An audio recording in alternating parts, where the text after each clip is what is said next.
Even though Janis Joplin passed away 55 years ago, it's difficult to comprehend why her loved ones thought she was ugly. The most tragic aspect of her existence, however, is not the name they gave her. Rather, it was the ongoing bullying that forced her gifted spirit into unhealthy behaviors that ultimately resulted in her unexplained demise. She died young, furious, lonely, and full of self-doubt, despite her outward fame and respect. However, how did it all begin?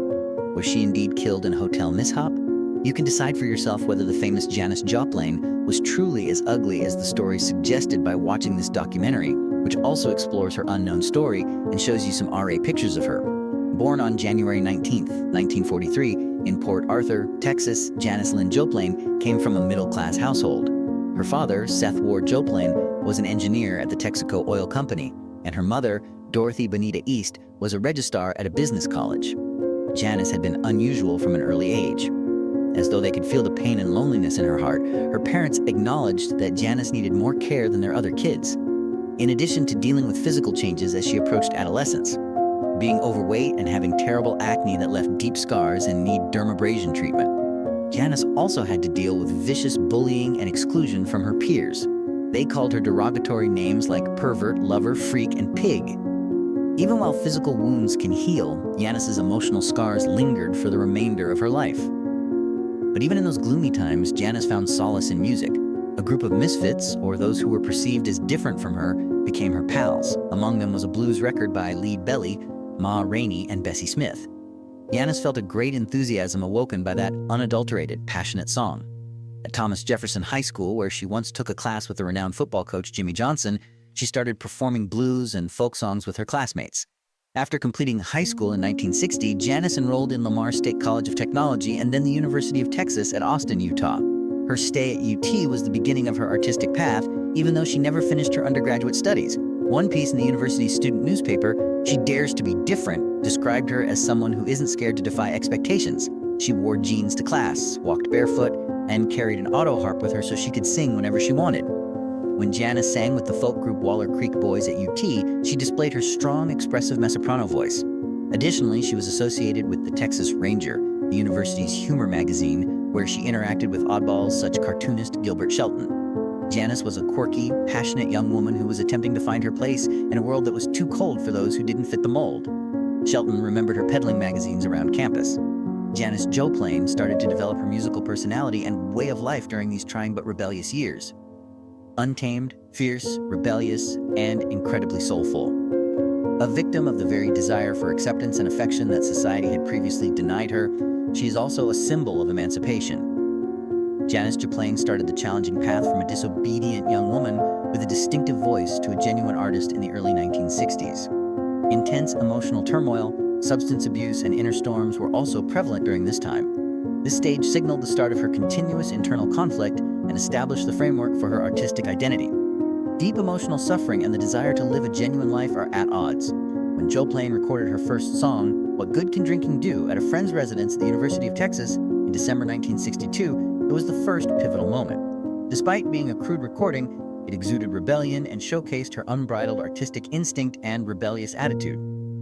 Shortly thereafter, in January 1963, she decided to flee Texas, which she attributed to a traumatic upbringing, in order to escape, as she described it.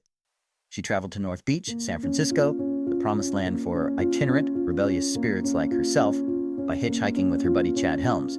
She collaborated with Jorma Kaukonen, who would go on to play guitar for Jefferson Airplane, on a number of blues songs in 1964. These recordings, which were later published as the album The Typewriter Tape, were famous for the steady clacking of Kalinen's wife's typing in the background. They serve as striking reminders of the years Joplin devoted to pursuing her own artistic identity.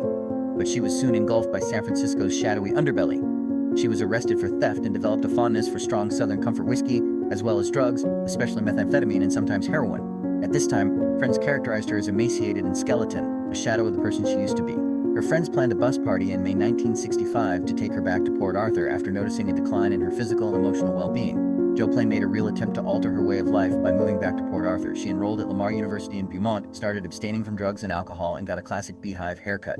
She kept performing solo during this period, playing acoustic guitar to accompany herself and taking part in benefit shows like one for the sick blues musician Mance Lipscomb. When she got engaged to Peter DeLink, a New York-based IBM employee, a ray of hope also entered her life. He had even requested her parents' approval to wed her. She started planning her wedding with her mother.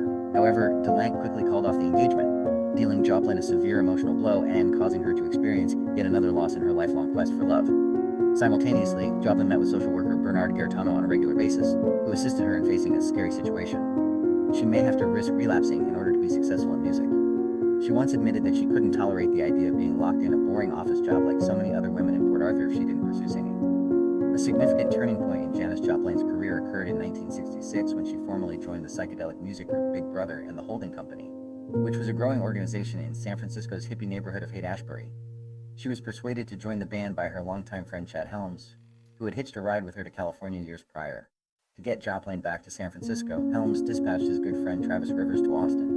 Joplin claimed to her parents at the time that Austin was her ultimate objective, but in truth, she was going back to her love of music in the same location that had initially pulled her into a severe addiction. Joplin's resurgence in the rock music scene began in 1966 when she performed with Big Brother for the first time at the Avalon Ballroom. She wrote a surprise letter to her parents shortly after. It wasn't until then that they found out their daughter had gone back to San Francisco. Joplin was back in the music business, but at first she tried to avoid drugs. She made it very clear that needles were never allowed in the flat when she and Rivers rented a home together. She eventually had to face a hard truth, though. She once witnessed some of Rivers' pals using drugs while he was abroad. Her rage erupted. Joplin yelled and wept, stating that she couldn't stand to see such a scene. The trauma and fear from her previous struggles with addiction were still with her. However, Joplin was quickly drawn back into his old habits by the setting, which was heavily entwined with rock music, drugs, and personal freedom. Nevertheless, her artistic development remained strong. She and Big Brother performed at a big event in San Francisco in the summer of 1966. The album Cheaper Thrills was later published.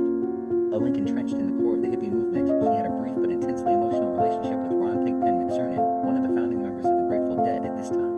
When the band went to perform in Chicago in August 1966, they encountered an unforeseen obstacle. The ensemble was left stranded and unpaid when the promoter ran out of money. They got to deal with mainstream records during this period of financial difficulty. They were forced to return to San Francisco and carry on performing live after their first recordings failed to live up to expectations.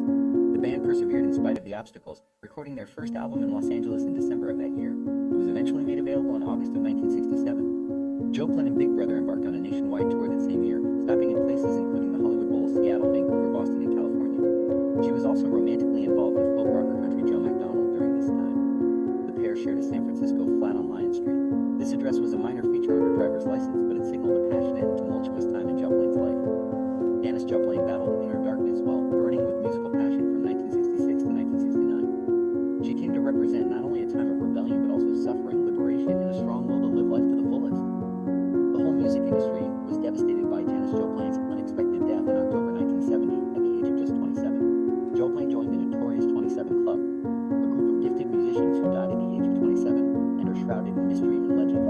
Just 16 days after Jimi Hendrix's death and a month after Alan Wilson of Canned Heat passed away, Joplin's ability to electrify a crowd with her raspy, powerful voice, crazy stage presence, and deep emotional sensitivity led to her being compared to the female Elvis Presley. In addition to leaving a huge hole in the music industry, her passing provoked fierce debate and startling disclosures. Joplin's close friend and alleged lover, Penny Caserta, shocked the public with her biography Going Down with Janis, which detailed their sex and heroin addiction. Outrage was generated by the book, which allegedly made Caserta the target of retaliation inside the drug scene, which resulted in one of her loved ones being stabbed. Caserta said years later that a large portion of the work was made up. Joplin's successes, including his Piece of My Heart, Crybaby, and Mercedes-Benz, have left an enduring musical legacy. Following her passing, artists such as Leonard Cohen, Patti Smith, and Joan Baez found inspiration in her. Despite her brief life, Janis Joplin's impact is still very much felt today. She is still a heartbreaking representation of the fervent, wild rock and roll era.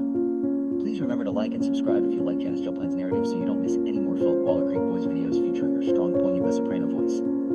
Additionally, she was associated with the Texas Ranger, the university's humor magazine, where she interacted with oddballs such cartoonist Gilbert Shelton. Janis was a quirky, passionate young woman who was attempting to find her place in a world that was too cold for those who didn't fit the mold. Shelton remembered her peddling magazines around campus. Janis Joplin started to develop her musical personality and way of life during these trying but rebellious years. Untamed, fierce, rebellious, and incredibly soulful.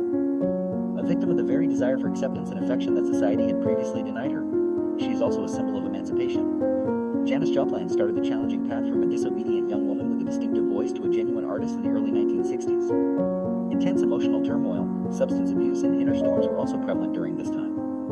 This stage signaled the start of her continuous internal conflict and established the framework for her artistic identity, deep emotional suffering, and the desire to live a genuine life for at odds. When Joplin recorded her debut song, What Good Can Drinking Do, at a friend's residence at the University of Texas in December 1962, it was the first pivotal moment. Despite being a crude recording, it exuded rebellion and showcased her unbridled artistic instinct and rebellious attitude. Shortly thereafter, in January 1963, she decided to flee Texas, which she attributed to a traumatic upbringing, in order to escape, as she described it. She traveled to North Beach, San Francisco, the promised land for itinerant, rebellious spirits like herself, by hitchhiking with her buddy Chad Helms.